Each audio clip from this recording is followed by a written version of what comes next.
నారా చంద్రబాబు నాయుడు గారు ముఖ్యమంత్రిగా ప్రమాణ స్వీకారం చేసిన తర్వాత ఎన్నో పనులకు శ్రీకారం చుడుతూ ఉన్నారు.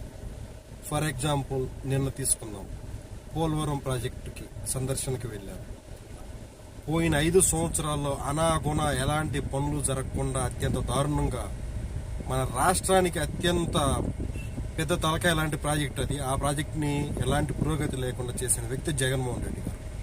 కరెక్ట్గా రోజుల వ్యవధిలో మళ్ళీ దాని గురించి సమీక్ష చేపట్టి మిగతా ఎంత పని ఉంది, ఏంటి, ఎప్పుడు చేయాలి, ఎంత వ్యయం అవుతుంది, వాటన్నిటి గురించి క్షుణ్ణంగా పరిశీలన చేస్తున్న వ్యక్తి నారా చంద్రబాబు నాయుడు గారు. ఇలా మనం చూసుకుంటూ ఉంటే ప్రతి విషయంలో కూడా వారిద్దరికి అసలు పోలికంటూ లేదు. ముఖ్యమంత్రి అంటే నారా చంద్రబాబు నాయుడు గారు అనే ఏకకంఠంతో మనల్ని 164 సీట్లలో గెలిపించడం జరిగింది.